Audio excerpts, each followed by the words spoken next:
My name is Nell Fairbanks. I am 29 years old, and I want to tell you about the most confusing grief I have ever watched up close. Not my own grief, because my own grief was manageable and proportionate and eventually resolved itself the way most grief does, with time and distance and the gradual return of ordinary life. I want to tell you about my parents' grief, about what it looked like from the outside, about the specific ways it bewildered and frustrated and finally, in the end, broke something open in me that I didn't know needed breaking. Asterisk. When this story began, I had just ended a 4-year relationship with a man named Elliot Crane, and I was sad about it the way you are sad about things that were good and are now over, genuinely measurably sad, with the particular heaviness of the first weeks and the gradual lightening that comes after. I was not destroyed. I was not undone. I was a 28-year-old woman who had loved someone for 4 years and no longer had that person in her daily life, which is a real loss, which I was feeling as a real loss, and which I was managing with the tools I had: time, my best friend Bex, a gym membership I actually started using, and the specific focused energy of someone redirecting grief into productivity. Asterisk. My parents, Colette and Arthur Fairbanks, were not managing it at all. This is the story of what happened when I understood why.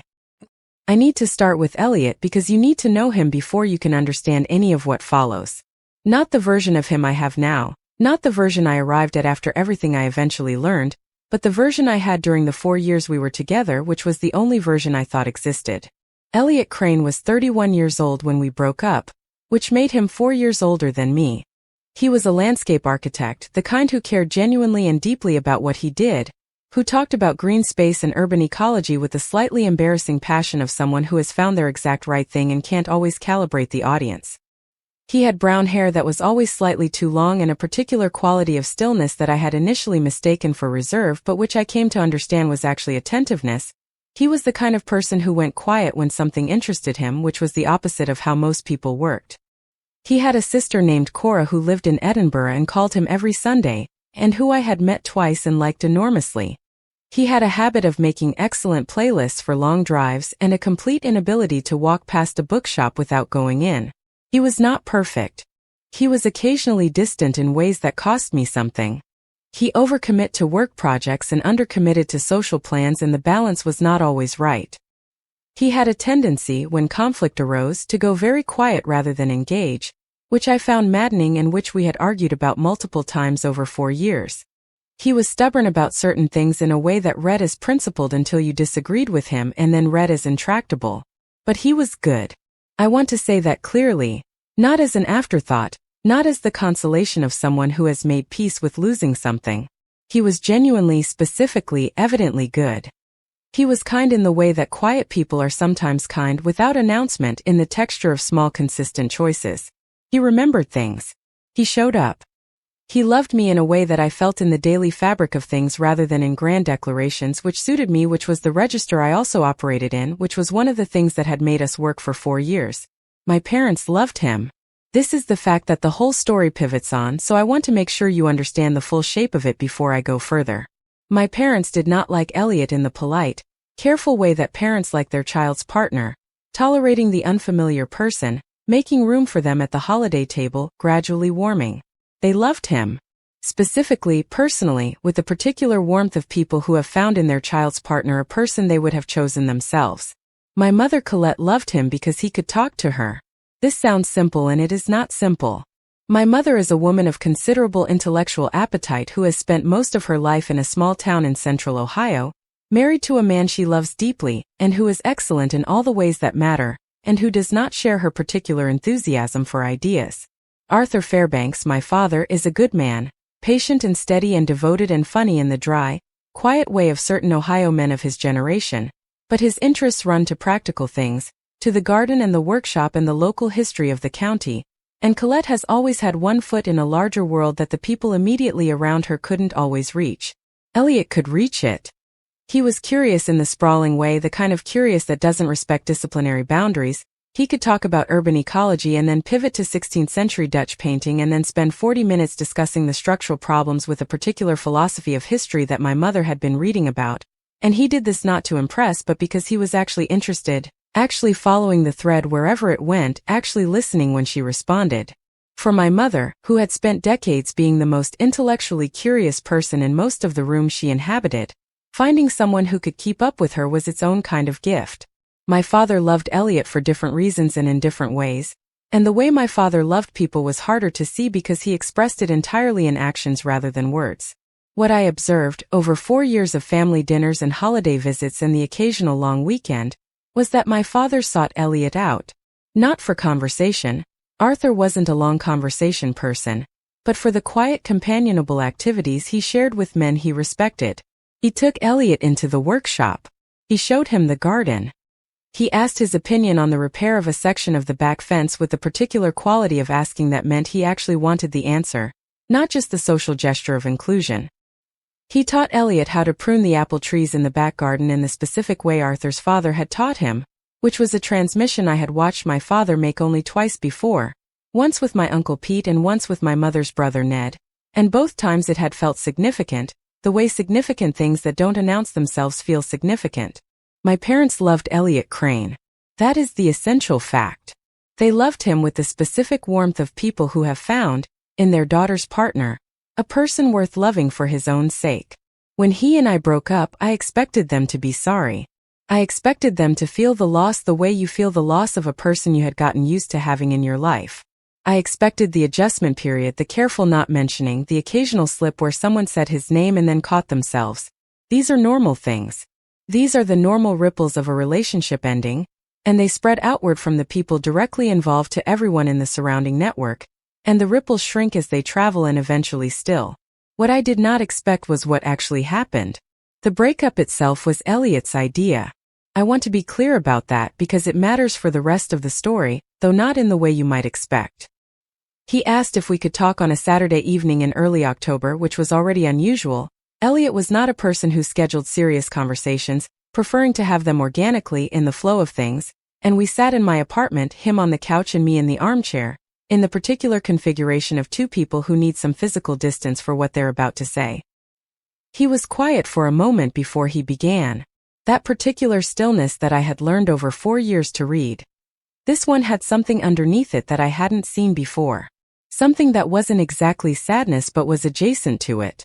Something that looked, if I was being very precise, like grief. He said, "I love you. I want you to know that first. What I'm about to say is not about not loving you. I said, "Okay. He said, "I don't think I'm the right person for you. I've been thinking about this for a long time and I've been going back and forth about it and I keep arriving at the same place. You deserve someone who can give you everything forward-looking. Someone who isn't. Someone who is going to be there for all of it. And I don't think that person is me." I sat with that. It was the kind of explanation that sounds complete and isn't, the kind that has a specific shape you can identify but can't quite press on because the harder you press the more it seems to recede. I said, "What does not the right person mean? Specifically." He said, "It means I love you and I'm not the right person. Sometimes those two things are both true." I pressed. I asked the questions you ask when someone says something incomplete. I asked if there was someone else. He said no. I asked if something had changed. He said yes, something had changed in him, in his understanding of what he could give me and what I deserved. He said this with a precision that seemed almost painful, like a man choosing each word carefully for reasons I couldn't see.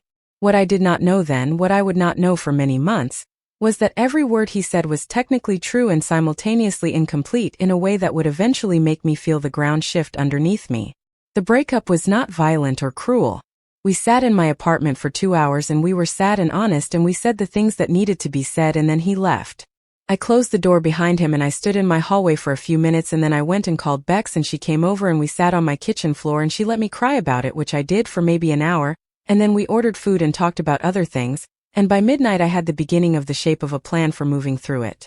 I cried about Elliot Crane for 3 weeks, off and on, in the private way. I allowed myself the grief and I did not perform it or suppress it, and it moved through me the way grief moves when you let it, steadily with a forward direction, arriving somewhere lighter than where it started. My parents, when I told them, were quiet. This was the first thing I noticed and it should have told me something. My parents, who were not typically quiet people, who responded to news, good or bad, with the warmth and immediacy of people who have never learned to modulate their emotional expression downward, were quiet in a way that felt different from simply being sad. My mother said, "Oh, Nell," in a voice I hadn't heard her use before. My father said nothing for a moment and then said, "Are you all right?" In the very careful voice he used for genuinely serious things, which was not the voice you used for a breakup, which was the voice I had last heard him use when my grandmother was in the hospital. I told them I was okay. I told them it was sad but manageable. I told them these things honestly because they were true. My mother asked if I wanted to come home for a weekend and I said maybe soon, not yet. She said okay. She said call us whenever. The quietness on the phone was still there when I hung up. I noticed it but didn't examine it. I had my own processing to do. The first sign that something was unusual was 3 weeks after the breakup, when my mother called on a Wednesday evening and asked, in a tone that was attempting to be casual and not succeeding, whether I had heard from Elliot at all. I said no. I told her we had agreed to not be in contact for a while, which was the standard breakup protocol I had proposed and which he had agreed to, and that I thought it was the right call. My mother was quiet for a moment. Then she said, of course. Yes, that makes sense. And then she changed the subject with the particular abruptness of someone who had been moving toward something and has thought better of it. This happened again 2 weeks later. And then again the week after that. My mother, who had never been a person who asked me about ex-boyfriends, who had in fact always been conspicuously respectful of my private life and my relationships and my right to process things at my own pace, was asking about Elliot with a frequency and a quality of asking that felt unlike her. There was something underneath the asking. Something that felt less like curiosity and more like urgency, like someone checking on the status of something they were worried about. My father was less verbal about it but displayed his own version of the same thing. On the one weekend I did go home in early November, 6 weeks after the breakup, I noticed that the photograph from my birthday the previous year was still on the mantelpiece. This was the one with me and Elliot and my parents at the dinner they'd made for me. The 4 of us at the table, Elliot laughing at something my father had said. I had assumed my mother would have moved the photographs with Elliot in them to somewhere less prominent, not because she was obligated to, but because it was the kind of quiet, unasked for consideration she usually offered in difficult situations. Instead, they were exactly where they'd always been. When I mentioned this, gently, carefully, saying that she didn't have to keep them out if it was weird, my mother looked at me with an expression I couldn't quite read. She said, I like that photograph. In a tone that was about something other than the photograph. I let it go. I was still in my own processing and didn't have the bandwidth to parse my parents. The actual trouble began in December. I had been doing well. 2 months out, I was in the territory where the grief had settled into the occasional ache rather than the daily weight. I could go whole days without thinking about Elliot, and the days when I did think about him were no longer derailed by it. Bex had noted, with her characteristic blend of honesty and warmth, that I seemed genuinely fine, which is either healthy or concerning, and I'm choosing healthy. I was sleeping. I was functioning. I had started, cautiously, considering the possibility of eventually dating again in some abstract future. My mother called me on a December evening and she was crying. Not quietly. Not the polite, managed tears of someone who is trying to maintain composure. She was crying in the full, unrestrained way she cried at funerals and at the last 10 minutes of certain films, and when I said Mom, what's wrong? She said through the crying, I just miss him so much, Nell. I know I shouldn't say this to you, but I miss Elliot so much and I don't know what to do with it. I sat with the phone against my ear and I felt several things simultaneously. The first thing I felt was a complicated love for my mother, for her inability to be dishonest about what she was feeling, for the way her heart was too large to contain and kept spilling over into the nearest available vessels, which was often me. I loved that about her even when it was inconvenient. Even when it was, as it was in this moment, something I didn't quite know how to receive. The second thing I felt was a slight bewilderment. Because I was the one who had been in the relationship. I was the one who had built 4 years of daily life around this person and then had to dismantle it. My grief was real and I had felt it and was still occasionally feeling it, and my mother's grief, while real, was a different category of thing, and the intensity of it, the crying on the phone intensity of it, was more than I had context for. The third thing I felt underneath those two things was something smaller and less kind that I am going to name because I promised myself this story would be honest. I felt, briefly and faintly, annoyed. Because I had spent 2 months managing my own grief carefully and productively, And I was 2 months into genuinely being okay, and my mother was calling me to cry about my own breakup, and somehow in this moment I was the one managing the emotional situation rather than being inside it. I said the right things. I told her it was okay to miss him. I told her I understood. I told her that my being okay didn't mean she had to be okay right away. And she calmed down eventually and apologized for calling, and we talked about other things, and I hung up with the particular feeling of a person who has successfully navigated something and isn't sure why navigating it felt necessary. The next morning Bex called me. She said, asterisk. Okay. So I ran into your mother at the farmer's market this morning. Asterisk. I said asterisk and asterisk. She said, asterisk. She asked me how you were doing, which is completely normal. And then she asked if you had heard anything from Elliot. And then Nell, she showed me a text she had sent him last Tuesday. Asterisk. I said asterisk, she texted Elliot. Asterisk. Bex said, asterisk, she texted Elliot. Asterisk. My mother had sent Elliot a text that said, according to Bex who had read it, asterisk Elliot. I know this isn't my place and I hope you'll forgive me for reaching out. I just wanted you to know that we think of you and hope you're well. You will always be welcome here. Colette. Asterisk. I sat with this for a moment. I want to be fair about this. I want to apply the radical fairness I have always tried to use with my parents, who are imperfect people who love me deeply, and who sometimes express that love in ways that are not perfectly calibrated to my actual needs.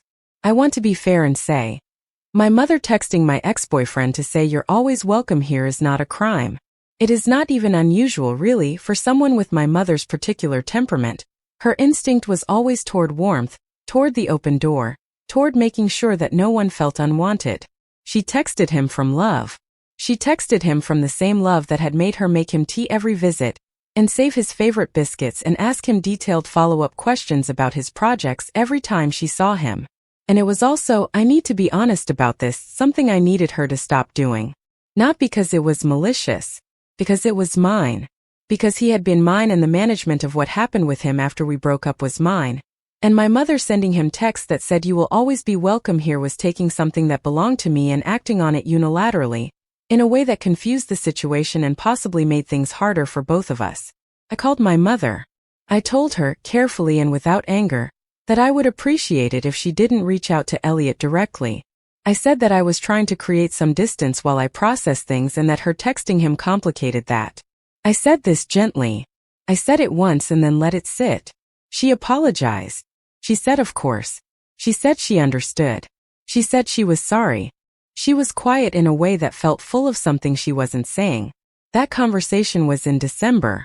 What followed was the next 4 months, which I am going to try to describe accurately and without exaggeration because the accuracy is important and because exaggeration would actually make it seem less strange than it was. My parents' grief did not diminish. In my experience, grief moves, it has a direction, it changes shape, it responds to time and distance. The grief I had watched people experience in the ordinary course of losing ordinary things followed this pattern. My parents' grief over Elliot did not follow this pattern. It stayed at the same pitch, with the same intensity, with the same quality of something recent and raw, and this did not make sense to me given that months were passing. My mother made his favorite soup in January and mentioned it when she called me, then seemed to catch herself. She was not mentioning it to hurt me. I understood that completely, could read her voice clearly enough to know she was not being strategic about it. She mentioned it because it was true, because she had made his soup and she was sitting with it, because the making of it had been an act of grief that she hadn't fully thought through before she said the words out loud. My father built a birdhouse in February. This does not sound significant. What makes it significant is that birdhouse building was a project he and Elliot had discussed for approximately 3 years. Elliot had designed something on paper once, a specific kind of integrated nesting structure he'd read about in a journal related to his work, and he and my father had talked about building it together the following spring, which had become the spring after that, which had become a standing project that was always just ahead of them. My father built the birdhouse in February. Alone. In his workshop. And when I came home that weekend and saw it in the backyard, he told me what it was without me asking. And his voice had the quality it had when he talked about things that mattered to him, and then he went inside and didn't come back out for a while. I stood in the backyard looking at the birdhouse for a long time. My mother kept his contact in her phone. I know this because I saw it once accidentally. when I was helping her find a number and her contacts were scrolling past. Elliot Crane. They're in her phone months after the breakup, listed the way you list people you might still need to call. I didn't say anything. I noted it and moved on. She asked about him repeatedly and in various forms over the first quarter of the year. She would ask in the oblique way, asterisk, have you heard anything through mutual friends? Asterisk, and the direct way, asterisk, do you think he's okay? Asterisk, and the coded way, which was asking me questions about how I was doing that were really questions about how he was doing, using me as a proxy because she no longer had direct access to the information she seemed to need. I had 2 more conversations with her about this. The first, in February, was firm but kind. I told her that I noticed she was asking about Elliot in most of our conversations, and that I needed her to understand that this made the process harder for me. I used that framing deliberately, not this is weird, please stop, but this affects me and I need your support to look different than this. She listened. She cried a little. She said she understood. The second conversation in March was less gentle. Because in March I drove to visit a college friend in Cleveland and on my way home I stopped at my parents' house for dinner, arriving unannounced, and I walked into the kitchen to find my mother sitting at the table looking at photographs. The photographs were from my camera roll. She had printed some from her phone, which had my photos synced from when I'd set up her cloud storage, which was a detail of technology one had not thought through and which had given her access to images I had not specifically shared with her. Specifically, she was looking at photographs from Elliot's and my trip to Maine the previous summer. A trip I had not discussed with her since the breakup. A trip I thought of as mine, ours, belonging to the private account of the relationship, beautiful and gone the way good things that are gone are beautiful. She looked up when I came in and her face did the thing faces do when they're caught. A brief involuntary transparency before the composure comes back. I sat down at the table. I looked at the photographs. I looked at my mother. I said, asterisk, Mom, I need to talk to you about something and I need you to actually hear it. Asterisk. She nodded. I said, asterisk, I don't know why losing Elliot has hit you the way it has. And I'm not saying your feelings aren't real or that you don't have the right to have them. But you are grieving him in ways that I keep having to ask you to stop, and every time I ask you to stop I feel like I am parenting my own parent, and I am also the person who actually lost him and I need to not have to manage your grief on top of my own. Asterisk. She was quiet for a long moment. Then she said, asterisk, you're right. I'm sorry. Asterisk. I said, asterisk, can you help me understand what's happening? Because this is, Mom, this is more than I expected. This is more than I've seen you do for any other person I've dated, including people I was with longer, and I need to understand what it is about him. Asterisk. She looked at the photographs in front of her. The main photographs. Elliot on a dock looking out at the water, squinting slightly in the sun. Elliot and me at a restaurant both laughing at something. Elliot alone on a morning walk shot from behind, his posture doing that particular slightly hunched thing he did when he was thinking. My mother looked at those photographs and her face did something I could not entirely interpret. Not quite grief. Something more like a decision being made and then unmade. A door opening and then closing. She said, asterisk, I love him. That's all. I know it's too much and I'm going to try to do better. He was very dear to me now. He still is. Asterisk. She said this and she meant it and she was also, I understood, looking at her face very carefully in that kitchen moment, not saying everything she could have said. There was something behind the door that had just closed. Something I couldn't see and she wasn't offering. I didn't push. I accepted the partial answer. I told her I understood, that I loved her, that I needed her to find somewhere else to put this. A therapist, a journal, a conversation with my father or with her own friends, somewhere that wasn't me. She agreed. She meant it, and for several weeks she did better. My father, meanwhile, had his own version that was quieter and therefore harder to address directly. He didn't cry. He didn't ask me questions. He just had the birdhouse in the backyard and the workshop projects that had stalled because the person he'd been planning to do them with wasn't there anymore. And a quality of flatness when Elliot's name was mentioned that was different from the flatness of ordinary discomfort. He was sad. In the particular, compressed, inexpressive way my father was sad about things, holding it somewhere internal and not making it visible but also not quite making it invisible. I talked to Bex about all of this extensively. Bex was, as she always was, the person who said the true thing while also being kind about it. She said, asterisk, it's a lot, Nell. It's genuinely a lot. But I also think they loved him, and losing someone you love it doesn't always look proportionate from the outside, right? Some losses hit differently. Asterisk. I said, asterisk, he was my boyfriend, not theirs. Asterisk. Beck said, asterisk, I know. But you have to admit he was kind of unusual. Like, in terms of how he fit into your family. I don't think I've ever seen your dad have a friend the way he had Elliot. Asterisk. I sat with that. Bex was not wrong. The friendship between my father and Elliot had been one of those quiet, specific things that arrived without announcement and seemed, looking back, inevitable. Two people who operated in the same register of attention, who preferred action to declaration, who found each other's company easy in the particular way of compatible personalities who don't have to perform for each other. That doesn't explain it being months later and still this intense, I said. Beck said, asterisk, no. It doesn't. Asterisk. She was quiet for a moment. Then she said, asterisk, do you think they know something you don't? Asterisk. I said, asterisk like what? She said, asterisk, I don't know. The intensity of it is unusual. The way your mother keeps checking on him, keeps his number in her phone, made his soup. It's like she's monitoring something. Like she's still connected to him for a reason. Asterisk. I said, asterisk, you think they're in contact with him? Asterisk. Beck said, asterisk, I think it's possible. I think you should ask. Asterisk. I didn't ask. Not right away. I needed to think about it, and I also needed to consider whether, if they were in some limited contact with Elliot, that was something I could reasonably object to. They were adults. He was a person they loved. The breakup was between me and him, and didn't necessarily sever every other connection he had. I did not own Elliot Crane or his relationships with people who loved him. But there was something Bex had said that stayed with me. It's like she's monitoring something, like she's still connected to him for a reason. I kept returning to that. To the quality of my mother's grief. Not just the intensity of it, but the specific texture of it. The way it felt less like mourning something that was over and more like worrying about something that was ongoing. The way she asked, is he okay, rather than do you miss him, the focus on him, his well-being, his status, rather than on the relationship or on me. The first week of April, I ran into Elliot's colleague at a coffee shop. Her name was Perveen, and she worked at the same firm as Elliot, and I had met her 3 or 4 times over the years at work events and liked her. She was direct and funny and had once given me an extremely good restaurant recommendation for a birthday dinner.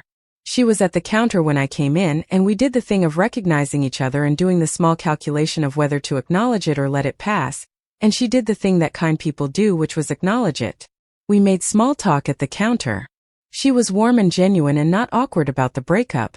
She said something brief and kind and moved on, which I appreciated. We got our coffees and were about to go our separate ways when she said, with the careful tone of someone who has thought about whether to say something and has decided to, asterisk, I'm glad I ran into you actually. I've been thinking about you. Asterisk. I said, asterisk, oh. Asterisk. She said, asterisk, I don't know what you know. I don't know what he's told you or. I wasn't sure whether to say something. Asterisk, she paused. Asterisk, is he in touch with you at all? Asterisk. I said no.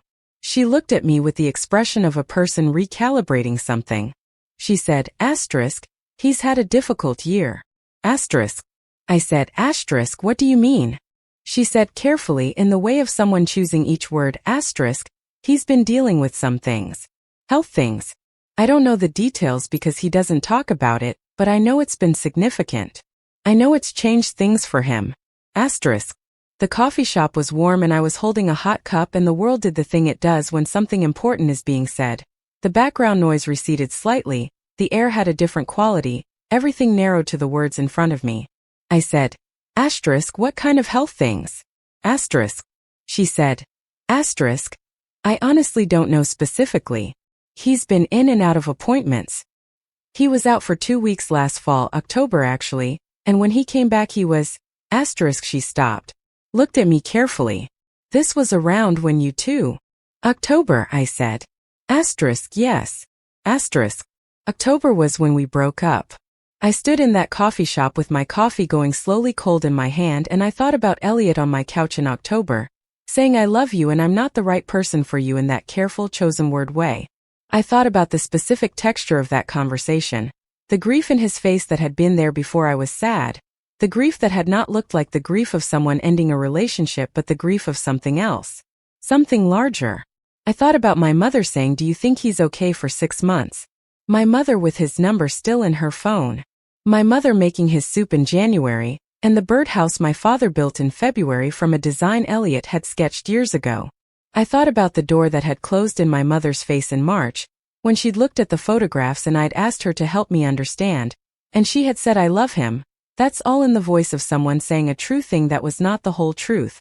I said to Perveen, "Did he tell anyone at work what was happening? Specifically?" She said, "He told our manager he had a medical situation he was dealing with. That's all anyone was told officially. But, she hesitated. He seemed like he was carrying something very heavy. He still does. I thanked her. I walked out of the coffee shop and I stood on the pavement for a moment and I called my mother. She answered on the second ring. I said, "Mom, I need you to tell me the truth about Elliot." A silence. The kind of silence that has weight. I said, "I know you've been keeping something from me. I ran into someone he works with. I need to know what's happening with him." My mother said. "Nell." I said, "Please." Another silence. Longer this time. And in that silence I could hear her making a decision, the specific audible quality of someone at a threshold, looking at what's on the other side of it, deciding whether to go through. She said very quietly, "You should come home. This isn't a phone conversation." I drove to Kenilworth that evening. My father was in the kitchen when I arrived. He looked at me and then at my mother, and the particular communication that passes between people who have been married for 30 years passed between them. Something wordless, something complete. My mother put a kettle on. My father sat down. The three of us were at the kitchen table where I had eaten 1,000 breakfasts and 1,000 dinners, and where the particular weight of important things had been felt before. And the quality of the air was the quality I associated with those moments, dense with something about to be said. My mother wrapped her hands around her mug. She looked at me. She said, "He told us in September. A month before he ended things with you." I said, "Told you what?" She said, "He came to see us. Just your father and me on a Saturday without you. He called ahead and asked if he could come alone and we said yes, of course, and he drove out here and we sat in this kitchen and he told us." My father was looking at the table. His hands were flat on the wood, the way they got flat when he was managing something he would otherwise not know how to hold. I said, "Mom." She said, "It's ALS, Nell." The kitchen was very quiet. She said, "He was diagnosed in August. Early stage. They caught it or noticed the first signs, somewhat earlier than many people do, and it's slow progressing they think, but it's, She stopped. Her voice had the quality of a voice that has been through this particular sentence many times and is still not clean on the other side of it. It's what it is. You know what it is. I knew what it was. I knew exactly what it was. And the knowledge of it arrived in my body before it arrived in my understanding. A physical sensation, a drop in temperature, a rearrangement. My mother said, "He came to tell us because he needed someone to know who loved you. He said that. He said he needed someone in your life to have this information, not to tell you, specifically not to tell you, not yet. He had his reasons and he explained them, but to have it. To be aware. He said he'd been going back and forth about what was right and he decided that going through it alone was not right, for him or for you in the long run, and he, She stopped. Pressed her lips together. Restarted. He told us he was going to end things with you. He told us before he did it. He said he'd been thinking about it since the diagnosis and he decided that it wasn't fair to you to stay. That you would feel obligated. That you would give up things you shouldn't have to give up. That you would reshape your life around something that was going to, around him, around what his life was going to become. He said that wasn't a choice he could let you make without full information. And he also said he couldn't bear to watch you make it knowing what was coming. I said, He broke up with me so I wouldn't watch him get sick. My mother said, yes. My father was still looking at the table. When he spoke, his voice had the compressed quality I associated with things that cost him, the voice he used for the important things, for the true things. He said, asterisk, he asked us to keep an eye on you. He asked us to make sure you were all right without him being able to do it himself. And he asked us, asterisk, he stopped, cleared his throat, asterisk, he asked us to not tell you unless you were in a place where you needed to know. Unless it seemed like not knowing was doing more damage than knowing. Asterisk. I said, asterisk, and you didn't tell me. Asterisk. My mother said, asterisk, he asked us not to. And he had reasons. He wasn't doing it to hurt you, Nell. He was trying to. Asterisk, she stopped. Her eyes were bright. Asterisk, he was trying to give you your life back. Intact. Before he couldn't. Asterisk. The kitchen was very still. The kettle had gone quiet. Outside, the April evening was doing its thing. The particular soft quality of spring in Ohio. The light going slowly gold. I thought about 6 months of my mother asking, is he okay? I thought about the soup and the birdhouse and the photograph and his number in her phone. I thought about every moment of grief I had watched my parents display and been bewildered by and asked them to stop. And I understood now what I had been looking at. Not the grief of people who had lost a person from their dinner table. The grief of people who had been told something terrible was coming, and had been carrying that alone while also trying to take care of me, and trying to honor a promise made by someone they loved. They had been grieving Elliot Crane the way you grieve someone who is dying. Because they knew he was dying. Because he had sat in this kitchen in September and told them what was happening and asked them to hold it. And they had held it for 6 months at great personal cost because he had asked them to, and because they loved him and because they loved me. I put my face in my hands. I sat at my parents' kitchen table with my face in my hands, and I cried in a way I had not cried in a long time. Not the measured, productive grief of the first weeks after the breakup. Not the sad but manageable grief I had successfully processed, but something else entirely. Something that was bigger than that and came from deeper. The grief of understanding what had actually happened, which was not the ordinary grief of a relationship ending, but the specific, terrible grief of understanding that the person you loved had made a decision about your life without you from love, because he couldn't bear to watch what was coming and couldn't bear to have you watch it either. My mother's hand on my back. My father's hand over my hand on the table.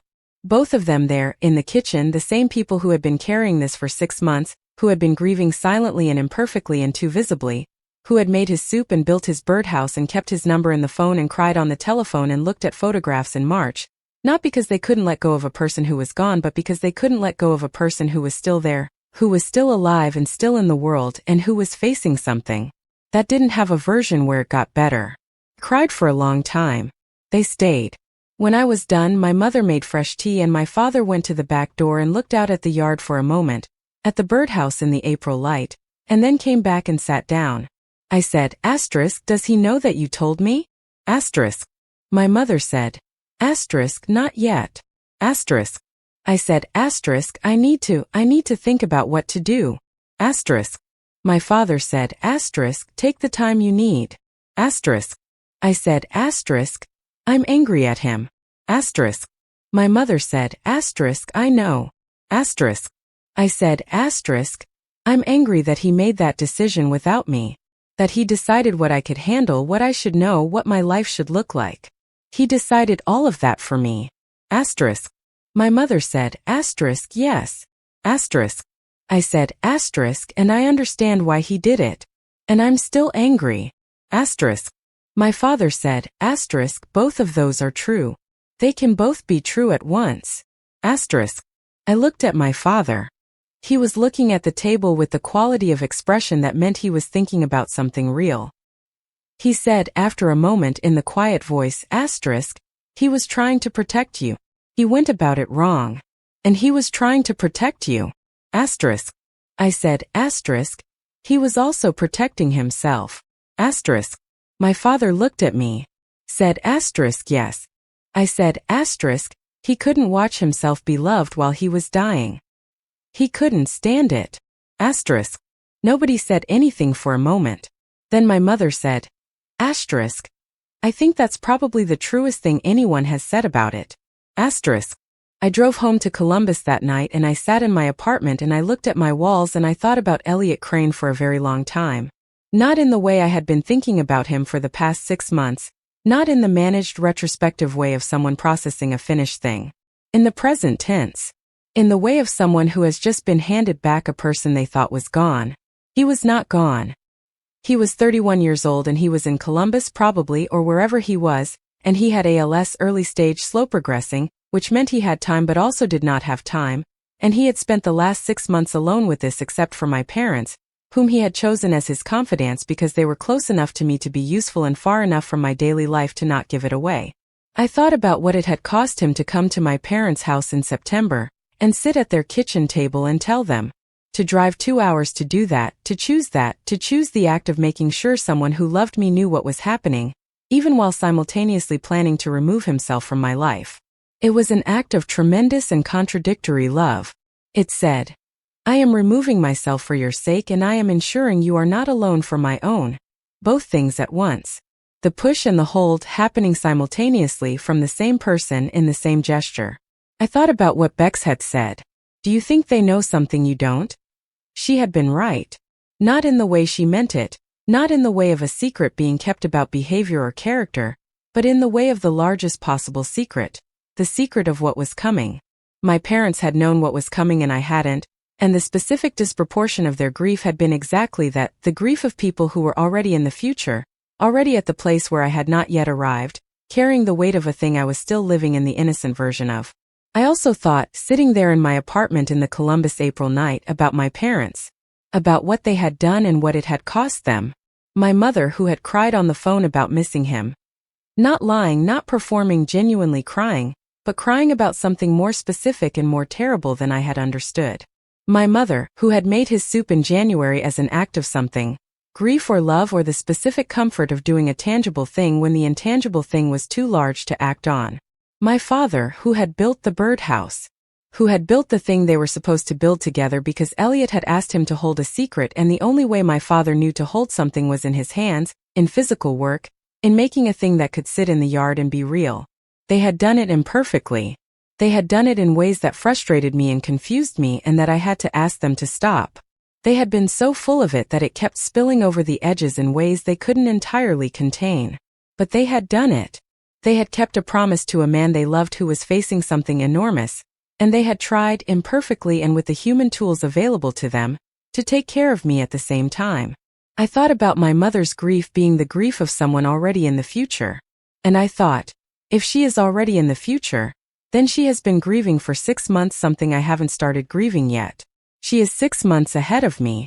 She has already done the part where you sit with it and let it be real, and she is still not through it, and she has been doing it alone because the person she wanted to do it with me, her daughter, didn't know. Called Bex. She answered on the second ring, which is how Bex answers when she knows it's important. I told her everything.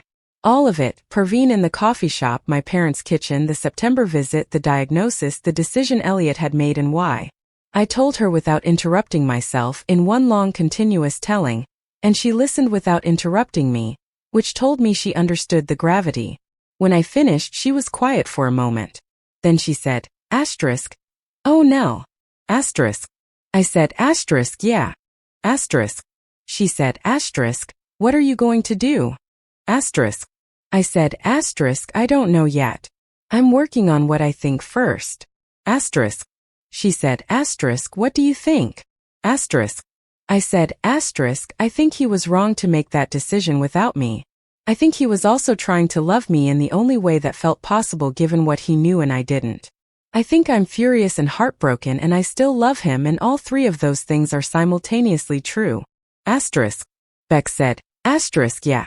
I said, asterisk, I think I have to reach out to him. Asterisk. Beck said, asterisk, I think so too. Asterisk. I said, asterisk, I don't know what that looks like. I don't know what I'm asking for when I do. Asterisk. She said, asterisk, maybe you're not asking for anything yet. Maybe you just need him to know that you know. And that knowing doesn't change what you think of him. And that you're still here. Asterisk. I thought about that. About what still here meant in the context of a person who had specifically arranged things so that I wouldn't have to be there. Who had given me or tried to give me an exit that didn't look like an exit. A breakup that looked like an ordinary ending, clean and final and forward-looking, so that I could go build the rest of my life without the knowledge of what was coming for him. He had tried to protect me from the knowledge.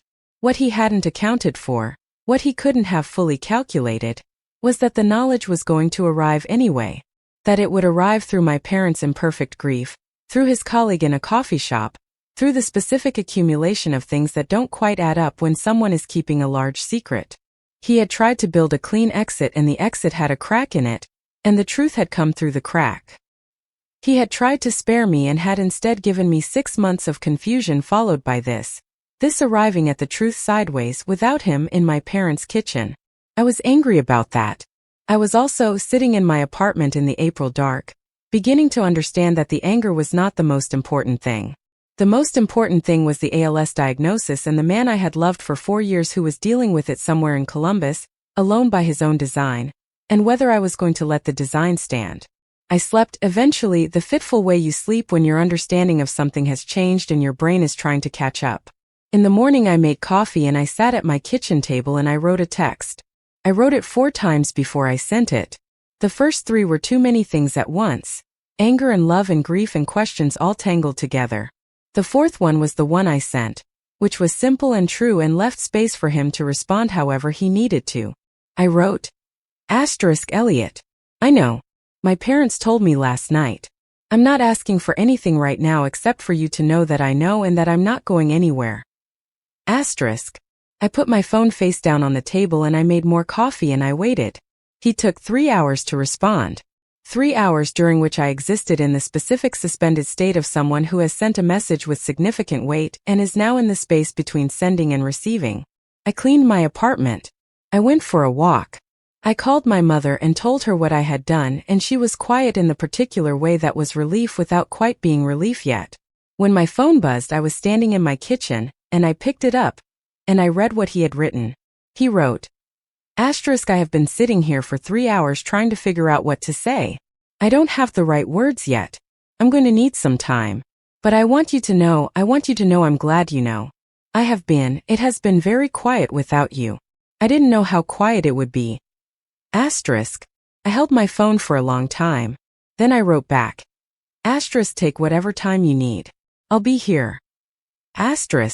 The weeks that followed were careful and slow and I want to be honest about them because they were not easy and they were not simple and there was nothing clean about any of it. The anger I felt about his decision, about being removed from his life without being consulted, about having the choice made for me about what I could handle, that anger was real and needed to be expressed and he needed to hear it, and to his credit, when we eventually talked he heard it. He did not defend himself against it. He sat with it in the way he sat with things he was genuinely sorry for, which was quietly and completely. We had a conversation on the phone a week after my text. It was long, 2 hours, which we had always been capable of, which had always been one of the easy things between us. He told me the specifics, the timeline, the symptoms in late summer, the appointment, the testing, the confirmation, the progression, which was slow, which his neurologist described as encouraging in the specific qualified way of medical encouragement, the treatments and the monitoring and the ways things were likely to go and the ways they might. He told me about deciding to end things with me. He told it without self-justification, which was harder than it sounds. He laid it out plainly, the reasoning, the fear, the specific terror of watching someone reorganize their life around a future that didn't have a good ending. And he said, I know it wasn't mine to decide. I know that now. I knew it then probably, and I did it anyway because I couldn't see another way. I said, you could have told me. He said, yes. I said, I was your partner for 4 years and you decided what I could handle.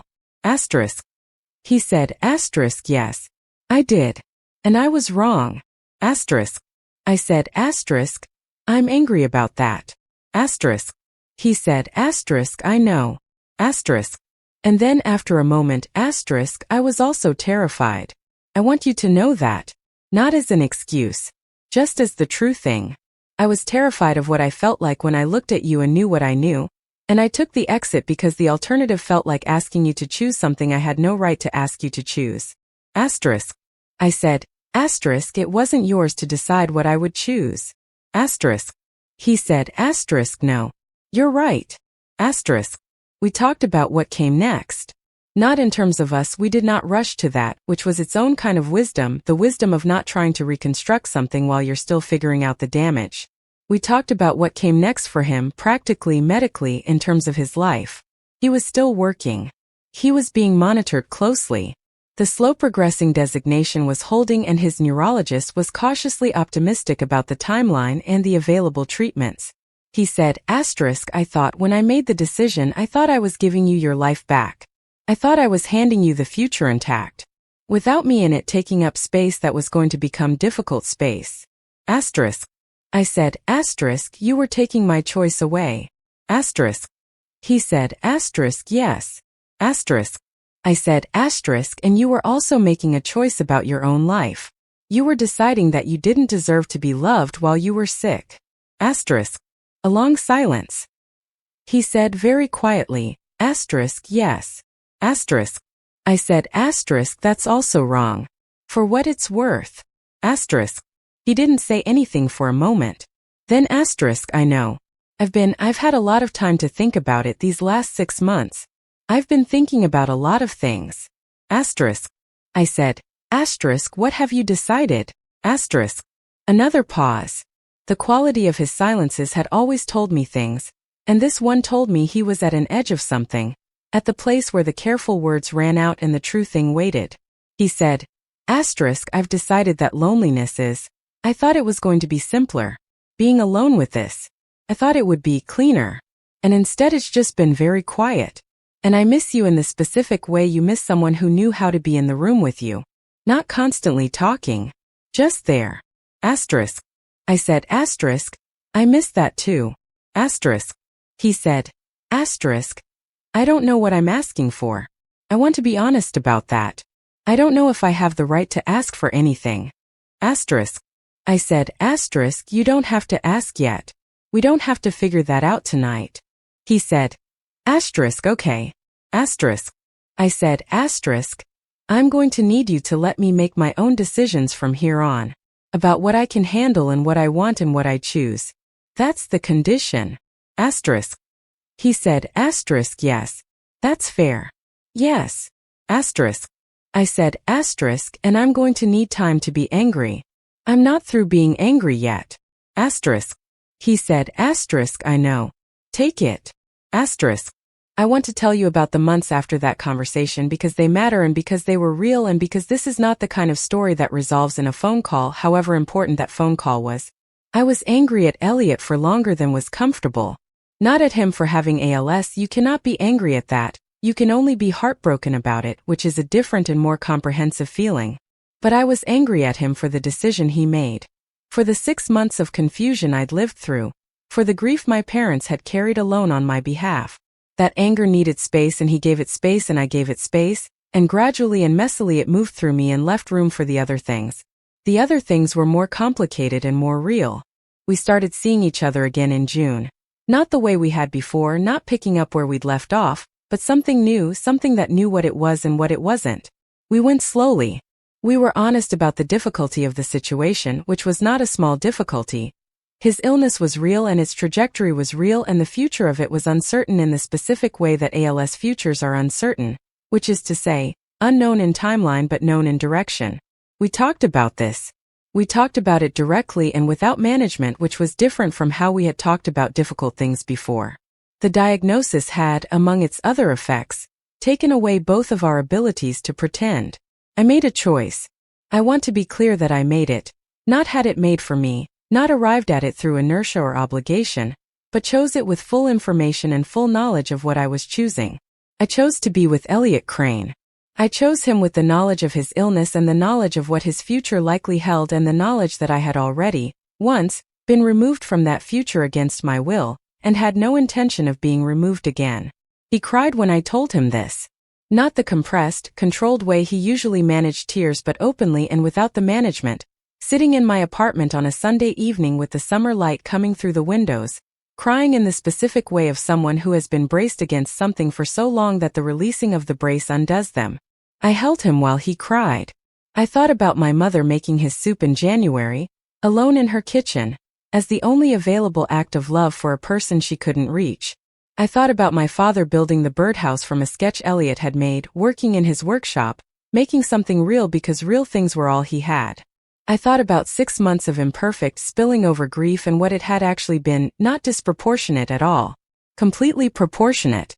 The grief of people who knew. In August, 4 months after I found out, 11 months after his diagnosis, I drove to Kenilworth with Elliot. He hadn't been there since September of the previous year, when he had sat in my parents' kitchen and told them something he hadn't yet told me. I had asked him if he wanted to go, told him that whenever he was ready, and he had taken some time and then said yes.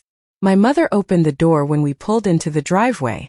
She stood in the doorway with the expression of someone who has been waiting for a long time for something, and is now watching it arrive.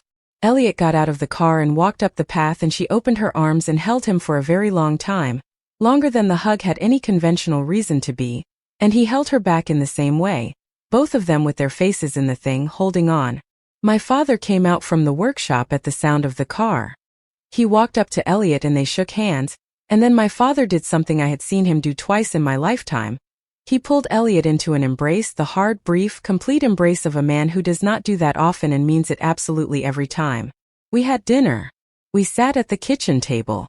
My mother had made his favorite things, which she knew and which she had not asked me about in advance, which she had simply known, and the table was full of food and the kitchen smelled the way it always smelled and the evening light came through the window the way it came through the window, and we talked about ordinary things and difficult things and all of it together the way people talk when they have decided to be honest about their situation. At one point my father said to Elliot, in the quiet, direct way he said things that were important, "I'm glad you're here." Elliot said, "I'm glad to be here." My father said, "I want you to know that this house is." He stopped. Started again. "You're always welcome here. As long as I'm in it. You understand that?" Elliot looked at my father for a moment. The particular quality of stillness he had when something was landing. Then he said, "I know. Thank you. I've known that for a while." After dinner, when my mother and I were in the kitchen and the men were outside looking at the birdhouse in the August evening light, I stood at the window and watched them. My father and Elliot standing in the yard, both of them looking up at the small structure that my father had built from a sketch on a piece of paper, from an idea they'd talked about for years and finally made real. Elliot with his hands in his pockets. My father with his hands the way he held them when he was thinking. Both of them quiet, which was how they'd always been together. Comfortable in the shared quiet, not requiring it to be filled. My mother stood beside me at the window. She looked at them too. She said, "I'm sorry for how I handled it. The soup and the photographs and I know it made things harder for you." I said, "You were carrying something very heavy." She said, "I was. But that doesn't mean I did it well." I said, "You did the best you could with an impossible thing. So did Dad." She was quiet for a moment. Then she said, "He asked us to take care of you. That was the specific thing he said. He said, take care of her for me please for as long as you can. And we tried. I wasn't always.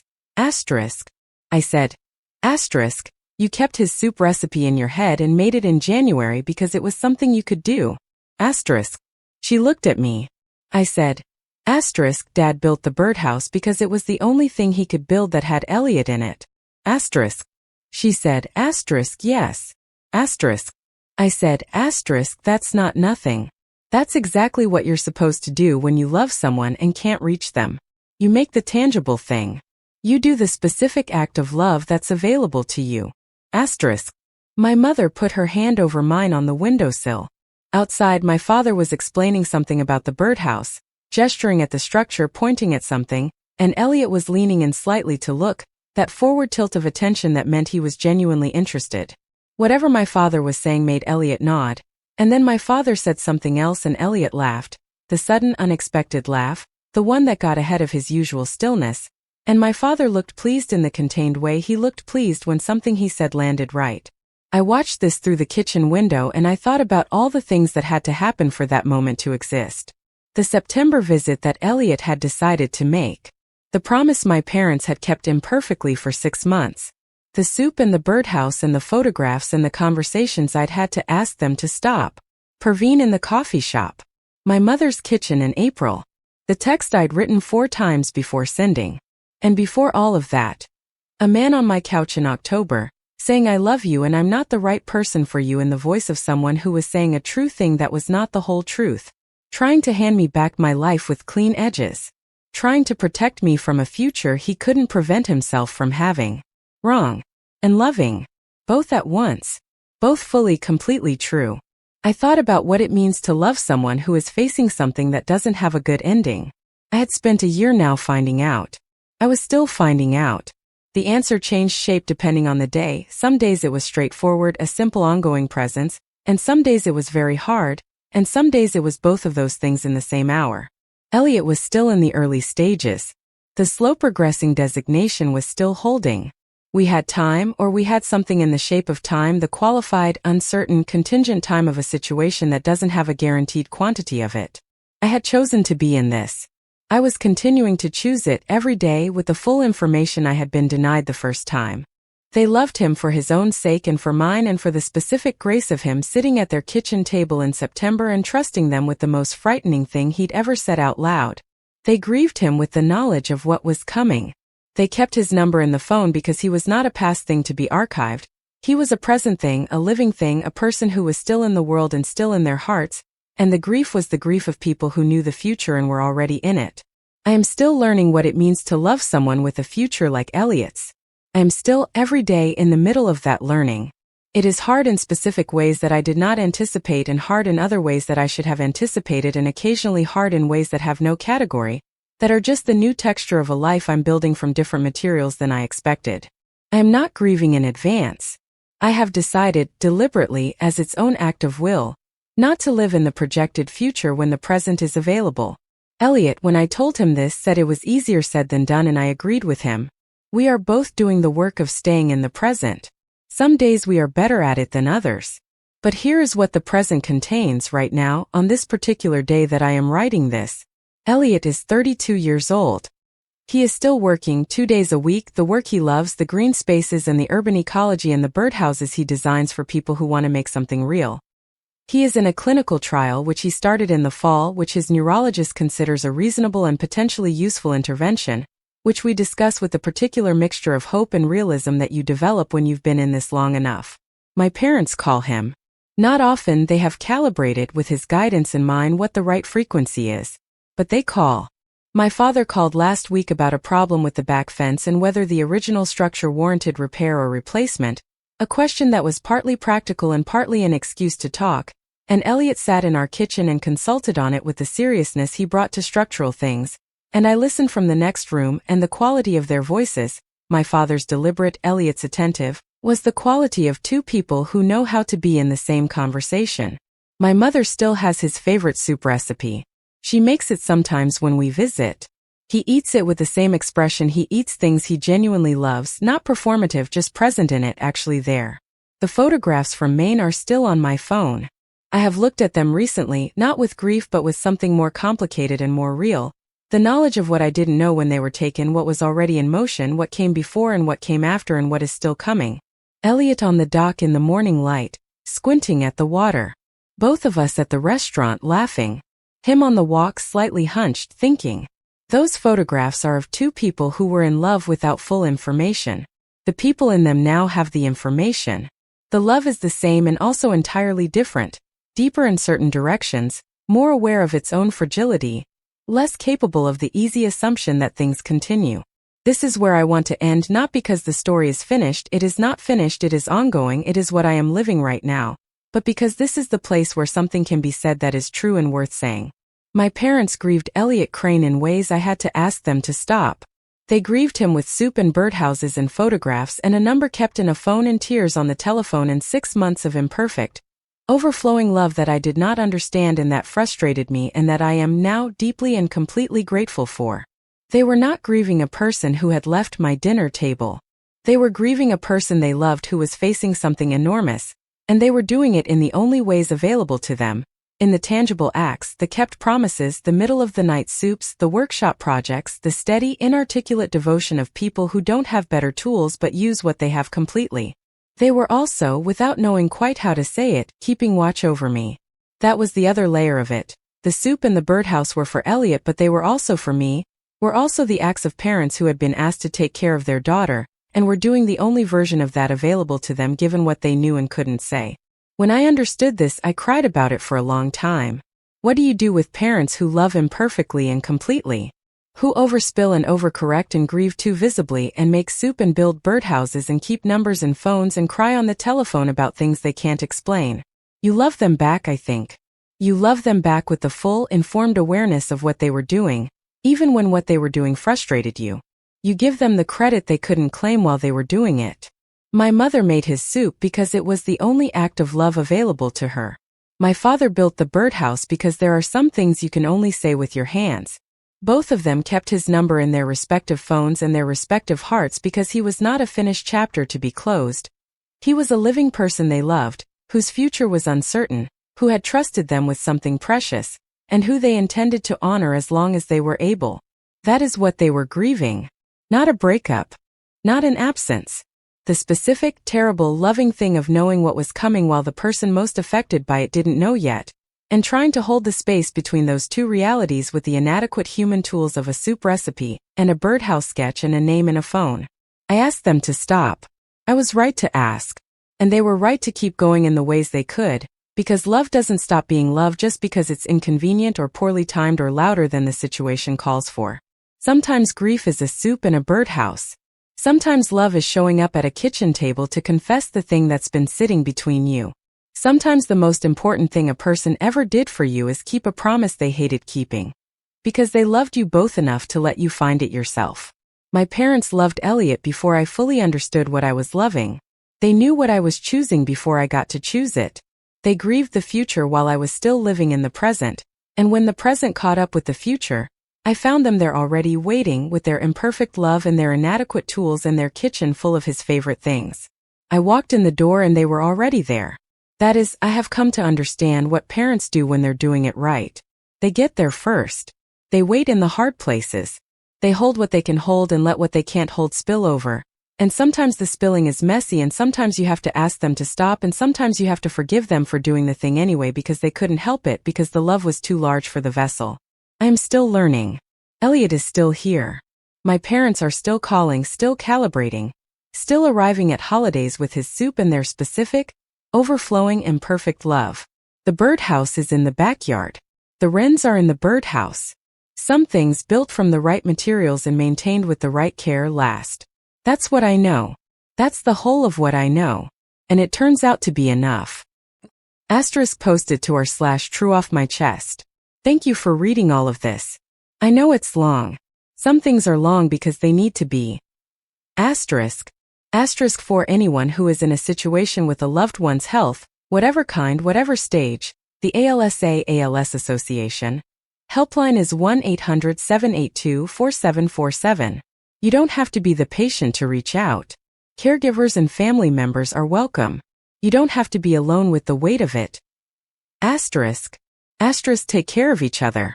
And if someone in your life is grieving something in a way that doesn't make sense to you, ask them what they know.